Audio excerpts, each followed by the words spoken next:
Hello out there. My name is Laolu Akande, and today I'm reaching you from the United Nations headquarters in New York.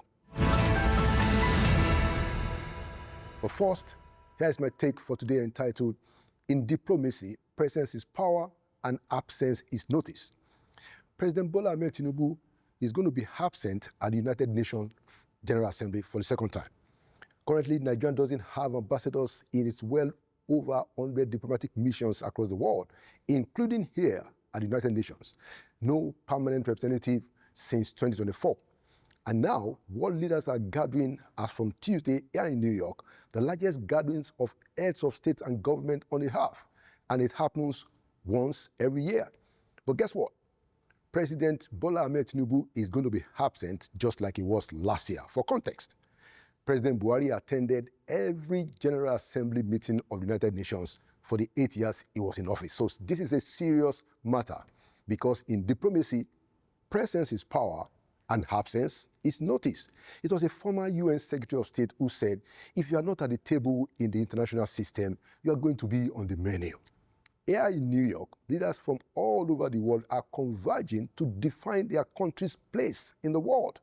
The summit officially started September 9, but the general debate for heads of state and government starts from September 23 to the 29th. Last year, Vice President Kashim Shettima stepped up to the plate at the last minute to represent Nigeria, and observers said it performed very well. The president again has tasked his deputy to speak on Nigeria's behalf. There's no official reason given for the president's absence for the second time, but I guess none is required.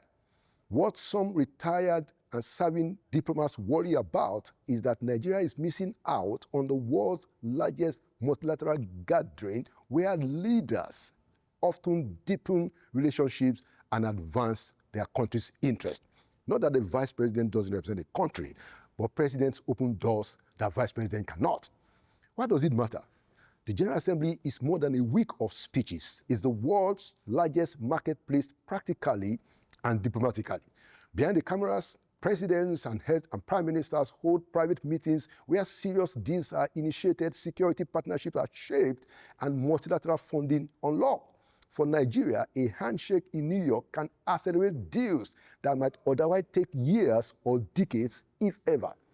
With over 200 million citizens and Nigeria's role as the economic engine of West Africa, we typically, as a country, command attention here at the UN when the president himself shows up, doors open faster, and requests to see the president also abounds, including from people that really matter.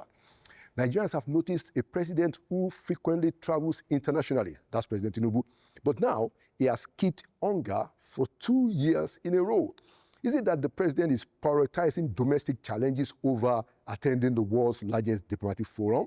Whatever the reason is, in diplomacy, presence is power and absence is noticed, especially not at this crucial time when Africa is pushing for the reform of the United Nations Security Council, with Nigeria likely to be a beneficiary. There are also issues around debt relief and climate financing, with African nations receiving only a fraction of the funds required, for instance, for climate adaptation issues. And Nigeria, as Africa's largest economy, has a critical voice to these issues.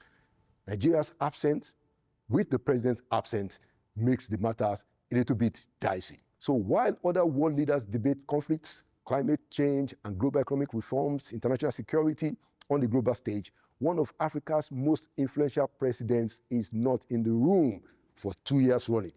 And for Nigerians watching closely, that absence speaks so loudly.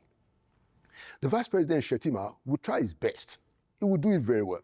But 8 years in the presidency has shown me that the difference between a president and the vice president is not just limited to the spare tire analogy. It is not a difference between sleeping and staying awake. The difference between the president and the vice president is the difference between life and death. That is why presidents ought to take such a gathering like that of the United Nations General Assembly very, very seriously.